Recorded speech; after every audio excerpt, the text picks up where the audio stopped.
Today I am talking about one of the oldest pubs in the county, and the haunting of the adjacent monument for which it gets its namesake. Nestled right on the edge of Cannock Chase lies Gentleshaw, and the Old Windmill pub. It has a very cosy atmosphere, with its dark wooden beams and quaint alcoves.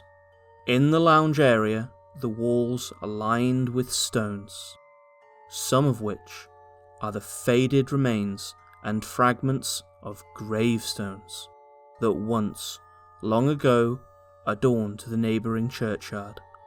Such an eccentricity would make the pub fascinating alone, but, according to Pitman's The Friendship of Cannock Chase, in the days when Beaudesert Hall still stood, and was occupied by the first Marquis of Anglesey, Lord Paget, the Lord had heard the tavern-keeper had made up his mind he would not become subject to Paget overlordship. He outwitted all attempts to win him over. One day, he went to the tavern himself, and confronted the owner, saying, "They tell me, Bonehill, that you won't pay any acknowledgment to me." "Well, they speak the truth, my lord. Good morning," was Bonehill's rejoinder, and the interview came to a speedy end. The Bonehills, sometimes written Bonnell, are an inextricable part of the story, for it was they that built the now haunted windmill, which stands on the land, haunted by Bonnell children. As the story goes, it was in the late 19th century, and work was winding down for the day in the mill, grinding corn for flour as usual. The father left to move some of the produce to the granary. Two of the younger children, a boy and a girl, were helping their father, as was expected of children at the time. They were working on the first floor, where lay a trap door used for moving bags of flour up and down on a pulley system. As work was finishing for the day, these trapdoors were not only closed, but bolted shut. Regardless, they opened upwards, and were far too large and heavy to be moved by the two children alone. Yet somehow, when the father returned, horrified, he found his children, lying dead as if from a fall, covered in flour, right beneath the still bolted trap door. By most accounts, it was shortly afterwards that the mill ceased operation. Due to the proximity of the nearby churchyard, it was next inhabited by a coffin maker. One day, a couple came to purchase a coffin for a dearly departed relative. At length, they saw that all coffins on the ground floor were too expensive, and noting this to the coffin maker, he replied, "Well then, look up top. I have cheaper ones up there."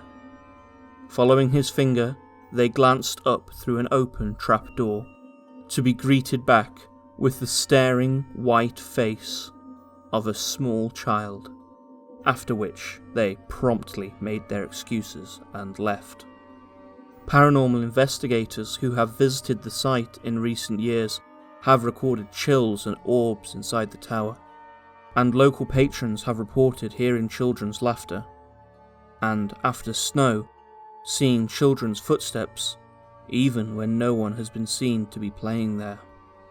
Most ominously is the separate report of another adult figure, cloaked in shadow, reported to be seen in and around the mill on rare occasion, that is speculated to be involved with the children's fate. It may all be tied to the local belief of the windmill being built on an ancient pagan burial ground, while as far as I can find no archaeological explorations have been undertaken to prove this. The Iron Age hill fort Castle Ring stands at the other end of the village, not a mile away. The name of the landowner as well, Bonehill, is very evocative of a barrow, even if etymology suggests a different origin. Furthermore, strange sights in the areas of Gentleshaw and Cannock Wood are common. A similar dark figure, referred to as the Sad Nun, is often seen down the road at Nunswell, the site of an old abbey. A local resident interviewed by me speaks of a dark presence felt over many years on a house in Budds Road. The house that I lived in Cannockwood, there was some strange things happened there over years, actually. Strange presences, and I remember one that sounds bizarre. If you tell somebody this, they do look at you a bit strangely, but it's how I felt. So in the kitchen was in the centre of the house, and the kitchen seemed to be the epicentre of noises and experiences. And I mean, at various points we've heard, not just myself but my family, we've heard screams that didn't seem to come from any particular place, things disappearing and then reappearing, odd things, I mean things that you wouldn't even think about. Something that used to happen quite often in that house was I would be standing at the kitchen sink washing up, just doing the normal things that you would do at a kitchen sink, washing and drying, and there would be this overwhelming feeling that somebody, a person, was standing behind me and had their fist clenched in that sort of position, and they were just about to thump me the back of my head. It was the most bizarre thing. I mean, obviously you can't see with the back of your head. It was entirely a feeling, but it was quite scary. You know, I'd turn round and I'd look and see if anything was there, or it never happened in anyone else's house. It never happened in any other home that I ever lived in.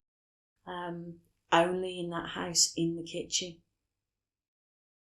According to Barry Jobe of the Midland Wind and Watermills Group, the windmill itself was constructed around 1820 by Edward's father John, but was decidedly out of use by 1902.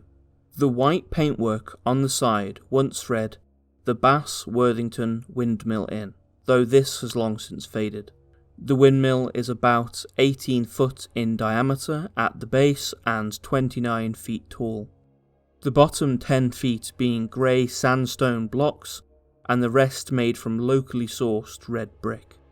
Though only the tower now remains, it once had a shallow cap, as can be seen in this photograph and this reconstruction.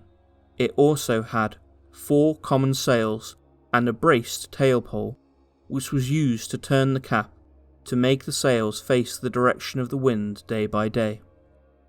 Large vertical slots in the side of the mill are not the result of damage, but were likely used at one point to run belt drives to external machinery. According to a post on the Burntwood Family History Group by a lady named Sue Kerrison, the sails were removed in 1912 after her grandfather, Lawrence Adams, Lowell for short, was dared by his friends to reach a bird's nest at the top of the tower. Climbing the sails, he slipped and fell, breaking both of his legs in the process, prompting the council to order their removal to prevent future similar incidents. Though I can't confirm this account to be accurate, it does tie in with both local oral history as well as reports in several news articles and publications, who for privacy reasons never themselves mentioned the boy's name. An obvious question that arrives in such tales is, how much of it could be based in fact? The earliest written account of the ghost story is in a 2013 article from the Chase Gazette, entitled "The Spine-Chilling Tale of the Miller's Children," by Miss Joss Musgrove Knibb. She dates the origin of the windmill to be around 1790. However, Barry Jobe dates it to 1820. She mentions that an inquest was held into the deaths in Lichfield, which returned an open verdict. I have tried to track this down, liaising with the Staffordshire Record Office, who inform me that they do not keep inquest records from this period at all. The sources provided at the end of the article are not particularly illuminating. One is the website of the inn itself, which did not make any claims relating to the story even at the time, as can be seen on the Wayback Machine.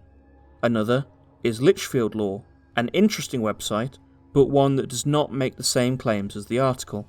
The final is Wix.com, a website building tool. I would suggest this was maybe supposed to link to a free blog hosted by their service, but without the completed URL, this is a dead line of inquiry. I did send an email to Miss Nib herself. I explained the issue I was having with her sources and asked if she could provide assistance. At the time of the release of this video, I have not received a reply.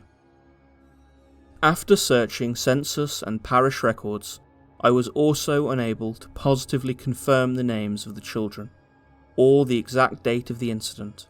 This may be for a number of reasons.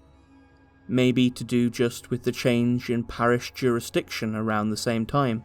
Maybe the children actually were that of another family, or maybe I'm just not looking in the right place. Sadly, if this mystery is ever to be unravelled, it will not be I to accomplish it. It was at this point that it crossed my mind in a most cynical fashion that perhaps the tale was the invention of Miss Nib, a young journalist looking for a Halloween scoop that she never expected anyone to look too closely at. However, when I interviewed the same Cannockwood resident as before, she confirmed the story had been around far longer. I lived in Cannockwood from just before my 3rd birthday in 1969 until I moved away in 2018. I went to Gentleshaw Primary School. I started in 1971, and whilst I was at that school, older children would talk about the ghosts in the windmill. The ghosts were supposedly a little boy and a little girl, and at some point they'd fell through a trapdoor or they died in some way. And obviously the windmill was quite a scary place then. And I do remember driving with my parents on the way back from a family gathering, and it would have been quite late, very dark, and as a small child, at that point in time, the windmill was quite visible from the road. Not now, there's a big hedge that obscures it, but at that point, the hedge was much, much lower. You could see the windmill very well, and the little holes that would have been windows at the time, I presume. And I remember looking out of the car as we drove past at these windows, and I must have heard the story of the ghost children relatively recently before this. And I saw a face at one of the windows. Now, as an adult, I can't be 100% sure that wasn't my imagination, but I was terrified. I remember being terrified. Also, while recording the footage for this video, I was lucky enough to be able to speak to several members of kitchen and bar staff working at the pub.